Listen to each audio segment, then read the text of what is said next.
Shalom, giving all honor, praise, and glory to Yahweh, Bahashem, Yahweh Shai, Bahashem, Kakadash. Double honor to our apostles and elders of Great Millstone and rule well.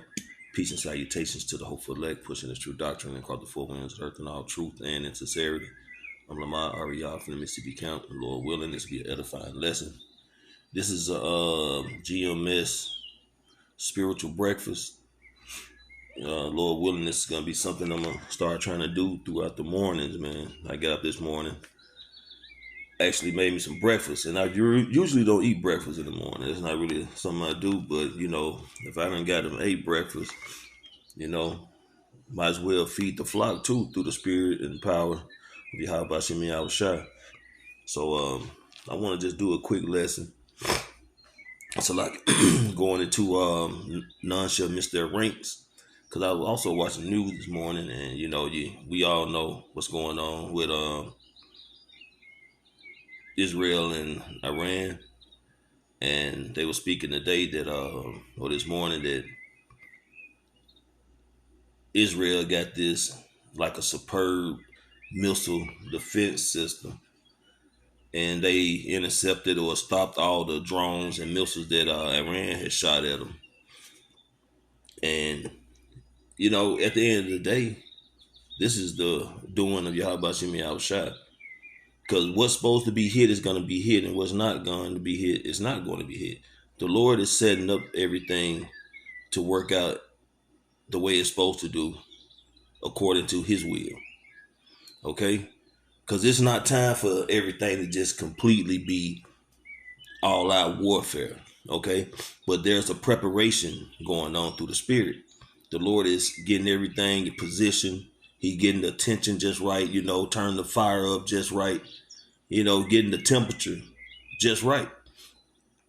But eventually, everything is going to be turned up and everything is going to be done. But the point of this lesson is just proving or going through the spirit going through through the spirit, but through the scripture showing that, this is the Lord's movie. Okay, this is the Lord's show, and things are going to go accordingly to the Lord's will. All right. So this is the book of 2nd Ezra, chapter 16.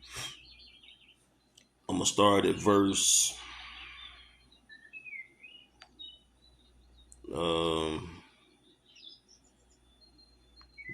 verse 7. Then I'm going to skip on down to verse 13. So 2nd Ezra, chapter 16, verse 7. May one turn again the arrow that is shot of a strong archer. Well, we know Yahweh Bashem Yahweh Shai is the strong archer, right? Verse 13. For strong is his right hand that bendeth the bow. His arrows that he shooteth are sharp and shall not miss when they begin to be shot into the ends of the world. And we always go into those arrows of speaking of those missiles, man, because we know that an arrow cannot literally be shot from one end of the earth to the other. Okay, an arrow, even the modern day arrows, can only get up to like maybe 200-300 yards, depending on what kind you get. But at the end of the day, nevertheless, it doesn't go from one end of the earth to the other. But our forefather had to paint this picture, as they can imagine according to the type of weaponry they had back then. A similarity, if you will, right? Something that was similar from what they were seeing of the future that was actually used in their modern times, right? Verse 14, behold, the plagues are sent and shall not return again until they come upon the earth. Okay, and those plagues are those missiles, man. Okay, they're going to be fired off, and they're going to get bathed in the earth, and they're going to come back down, So like bathe in the skies, right? And they're gonna come back down and they're gonna hit their ranks on earth. Now we know ultimately this is talking about so like so like this is talking about those nuclear missiles, right? Them ICBMs, intercontinental ballistic missiles, right? But even in these wars that are happening now, these prelude wars, right? Proxy wars that are building up. As we can see, they're already shooting off particular missiles. They're sending drones, but they're gonna hit where Yahweh Bashim Yashai want them to hit. Okay, they're not to. He's not sending them missiles right now to just make it to the point where it's just all out war, right? It's a building up to that because we still have particular prophecies that have to come to pass. We have the MOTB, we got Jacob's trouble, all right. We have to go through the hour of temptation, you know.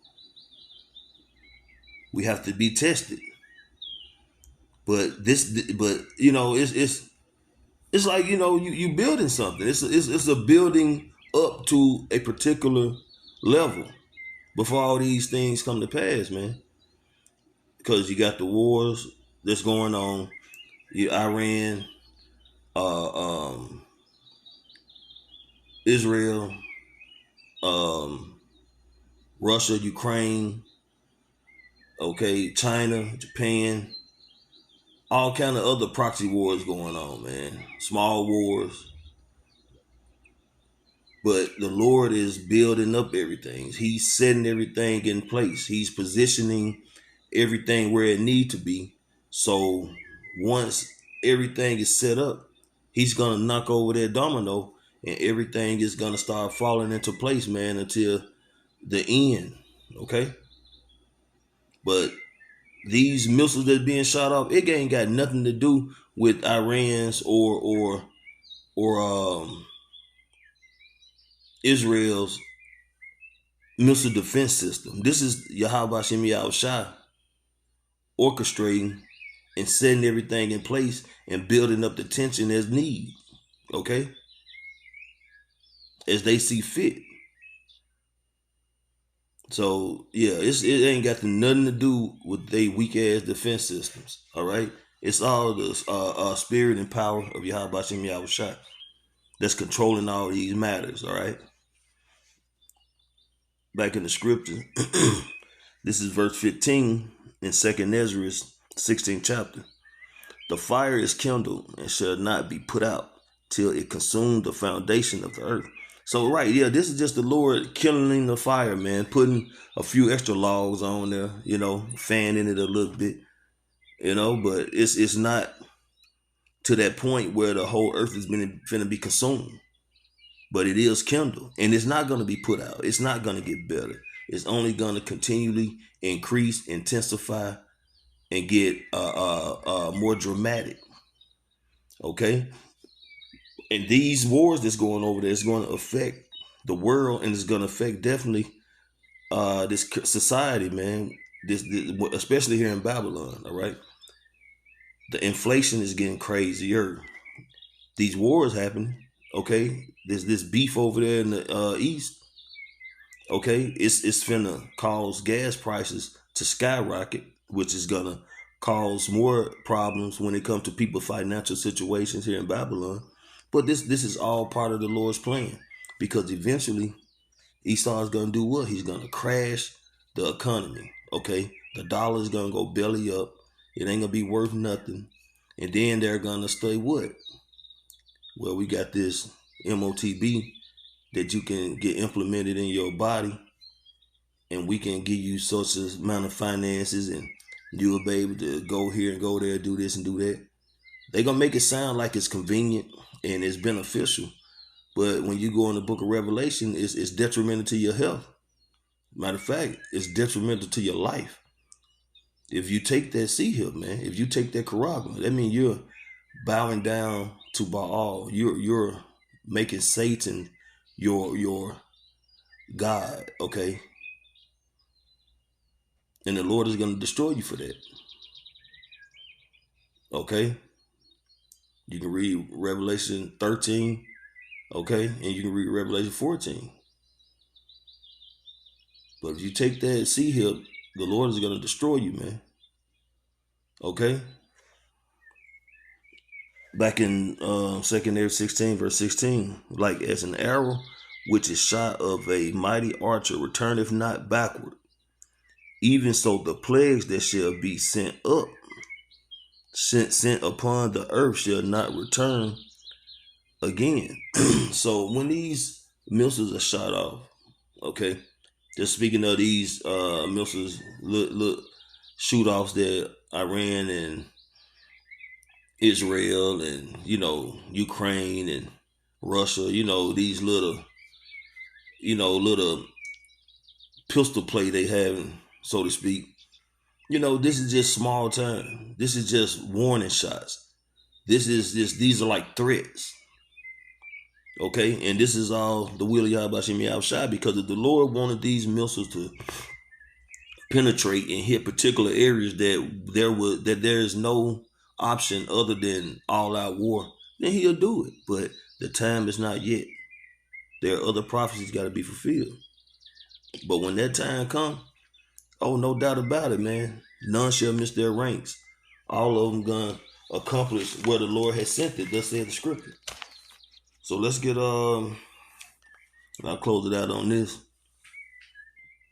This is the book of Joel, chapter 2. We'll just start at verse 5. Like the noise of the chariots on the top of mountains shall they leap, like the noise of a flame of fire that devoureth the stubble, as a strong people sent in battle. Verse 6, before their face the people shall be much pain, and all faces shall gather blackness. Verse 7 is the point. They shall run like mighty men, and they shall climb the walls like men of war, and they shall march every one of his ways, and they shall not break their ranks. So when these missiles are truly shot off to accomplish what Yahweh Shem Yahushua have created teaming to make these missiles for, right? When he's ready to allow these missiles to hit the ranks that he want them to, hit their targets, to bring forth all-out war and ultimately destroy this system of wicked rulership, destroy this man's Esau Edom kingdom instead of his righteous kingdom, that the Lord is going to send off those missiles and they're going to hit their targets, man. And there's no turning back. There's no repenting with these missiles. Okay, Esau ain't going to be able to control them. None of these heathen nations are going to be able to control them, because they're going to be controlled by Yahweh Shem Yahushua via the angels, man. And none shall break their ranks. They're all going to accomplish wherefore the Lord has sent them. So a missile defense system is nothing. Okay, it's just a little toy that the Lord is using to set everything in order and build up tension before he really set this place aflame, right? So, Lord willing, this was an edifying lesson. I want to give all honor, praise, and glory to Yahweh, Bahashem, Yahweh Shai, Bahashem, Rakakadash. Double honor to our apostles and elders of Great Millstone and Ruel. Peace and salutation to the hopeful elect. Shalom.